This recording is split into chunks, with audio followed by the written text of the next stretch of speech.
Good morning students. आज हम लोग क्या पढ़ने जा रहे हैं? द ग्रेट सेंट्रल प्लेन्स के बारे में पढ़ने जा रहे हैं। The great central plains lie between the western cordilleras and the eastern highlands. जो ग्रेट सेंट्रल प्लेन्स है वो कहाँ पे पाए जाते हैं? वेस्टर्न कॉर्डिलेरस से ईस्टर्न हाईलैंड्स के बीच में पाए जाते हैं। Their shape is like a big triangle. और इनका शेप कैसा है? इनका शेप एक बड़े से ट्रायंगल की तरह है। The northern part of the great plains is occupied by the Canadian shield. जो ग्रेट प्लेन्स का जो नदर्न का पार्ट है, नॉर्थ साइड का पार्ट है, वो किसके द्वारा ऑक्यूपाई किया गया है? कैनेडियन शील्ड द्वारा। And the basin of the river Mackenzie while the central. अब जो इसका बेसिन है कैनेडियन शील्ड और जो मैकेंजी रिवर है उसके द्वारा, रिवर है उसका बेसिन, और जो सेंट्रल और सदर्न पार्ट है वो क्या है? बहुत ही लो है और कैसा है? फ्लैट रिवर बेसिन है। कौन सी रिवर है यहाँ पे? Missouri Mississippi river, Missouri Mississippi river. ठीक है, इसका जो बेसिन है ये कैसा है? बहुत ही फ्लैट और लो है। कहाँ पे पाया जाता है ये? सदर्न पार्ट का। हम अभी सदर्न और सेंट्रल पार्ट की बात कर रहे हैं। नदर्न पार्ट का कैसा था? कैनेडियन शील्ड द्वारा ऑक्यूपाइड था। और इसका जो बेसिन था वो कौन सा रिवर का है? मैकेंजी। ठीक है, अब हम लोग बात करते हैं सदर्न और सेंट्रल की। This river has fertile soil. और जो ये सदर्न और सेंट्रल रिवर है, ठीक है, ये रिवर क्या है? फर्टाइल सॉइल इस रिवर की बेसिन पे है। इस रिवर की बेसिन पे जो सॉइल पाई जाती है वो कौन सी है? Fertile soil. This triangle like plain is called prairie plains. और इस ट्रायंगल का जो ये ट्रायंगल शेप का प्लेन है इसको क्या बोलते हैं? Prairie plain. The Canadian shield is one of the oldest plain in the world. और जो कैनेडियन शील्ड है ये वर्ल्ड का सबसे पुराना, जो वर्ल्ड में सबसे पुराने प्लेन्स हैं उनमें से एक है। This shield surrounds Hudson bay from all sides. और ये शील्ड किसको चारों तरफ से घेरी हुई है? हडसन बे चारों तरफ से घेर के रखी है, उसके चारों तरफ। There are many lakes in the area. और इस एरिया में बहुत सारे लेक्स हैं। South of the Canadian shield are 5 great lakes of sweet and fresh water. जो साउथ है कैनेडियन शील्ड का, वहाँ पे 5 बड़े स्वीट और फ्रेश वाटर वाले लेक्स हैं। उनके नेम कौन कौन से हैं? Superior, Michigan, Huron, Erie, Ontario. The famous Niagara fall are located between lake Erie and lake Ontario. जो नाइग्रा फॉल के बारे में आपने सुना है वो कहाँ पे है? लेक एरी और लेक ओंटारियो के पास है, या इनके बीच में है। The famous Saint Lawrence river इन्हीं लेक से कनेक्टेड है, वाटर को ट्रांसपोर्ट करती है। The entire land descending slope start from north to south. और ये जो स्लोप है यहाँ का वो नॉर्थ से साउथ की तरफ क्या हो रहा है? डिसेंडिंग ऑर्डर पे है। Influence of the ocean currents. Ocean currents का क्या इन्फ्लुएंस है यहाँ पे? जो रॉकी माउंटेन रेंज है ये यहाँ का जो मेन वाटर है उसको डिवाइड करता है। नॉर्थ अमेरिका के डिवाइड वाटर को डिवाइड करता है, फ्लो ऑफ रिवर को डाइवर्ट करता है चारों तरफ के अलग अलग डायरेक्शंस में। Pacific ocean current in west की तरफ पैसिफिक ओशन करंट है। तो अब इसका कहाँ कहाँ पे ये? Yukon, Columbia, Fraser, Colorado river fall हैं पैसिफिक ओशन में। ये सारी रिवर्स के यहाँ पे पैसिफिक ओशन में आके मिल जाती हैं।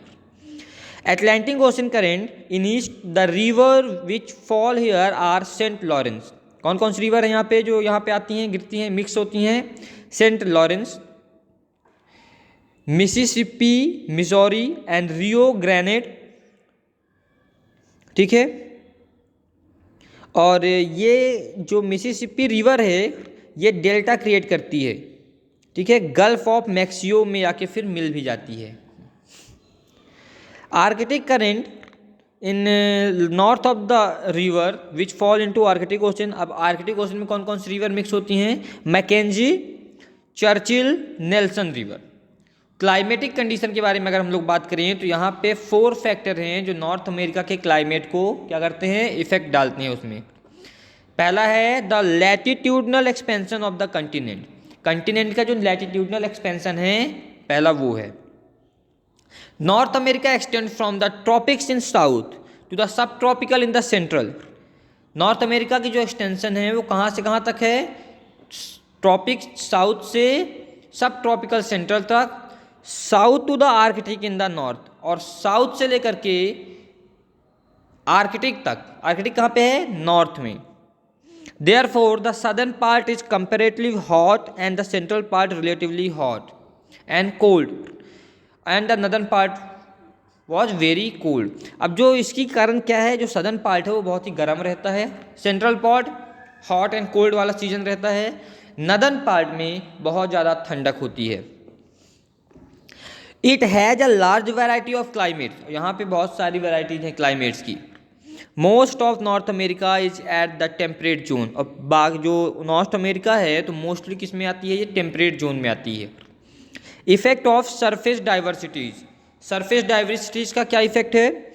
इन the western Cordillera holds the western winds and brings excess rain while the east slope gets very less rain. जो कॉर्डिलेरा हो है वहाँ पे वेस्ट की तरफ, वहाँ पे जो वेस्टर्न विंड्स हैं वो बहुत ज़्यादा रेन ब्रिंग करती हैं, लेकिन जो ईस्ट पार्ट है, ईस्टर्न स्लोप है, वहाँ पे बहुत कम वर्षा होती है।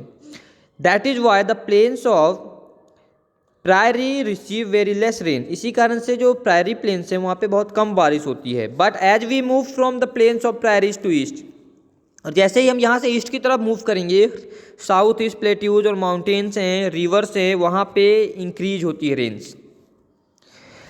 In the north of the continent it rains in the form of snowfall, और जो नॉर्थ है कंटिनेंट का, वहाँ पे जो रेन होती है वो किस फॉर्म में होती है? स्नोफॉल के फॉर्म में होती है। And it is very less because this area is low lying area, और वहाँ पे बहुत कम होती है। क्यों? क्योंकि ये बहुत ही लो लाइंग एरिया है। Effects of the permanent winds, permanent winds का क्या इफेक्ट है वहाँ पे?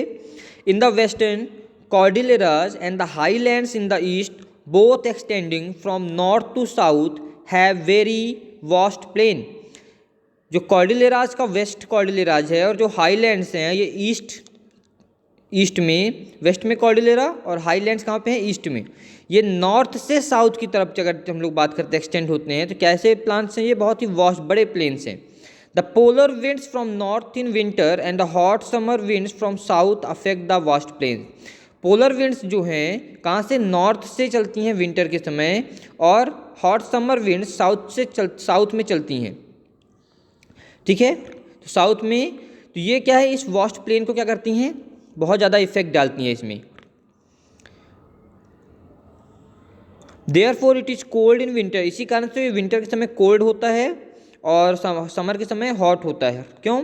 क्योंकि जो पोलर विंड्स हैं वो कब चलती हैं? नॉर्थ के समय चलती हैं, विंटर में नॉर्थ से चलती हैं, और समर में कहाँ से चलती हैं? साउथ से चलती हैं। The southern and the south eastern coast of the continent fall in the region of trade wind. जो सदर्न और साउथ ईस्टर्न कोस्ट है वो कब किस रीजन में आता है? ट्रेड विंड के रीजन में आता है। And the north and eastern coast falls in the region of westerlies, और जो नॉर्थ और नॉर्थन वेस्टर्न रीजन है वो किस रीजन में आता है? वो आता है वेस्टर्न लाइज के रीजन में। These parts therefore receive heavy rains, और इसी कारण से इन पार्ट्स में क्या होती है? बहुत ज़्यादा वर्षा होती है, पानी गिरता है। Because the atmospheric pressure moves towards the south in winter, क्योंकि एटमॉस्फेरिक प्रेशर जो है वो साउथ की तरफ बढ़ता है विंटर में।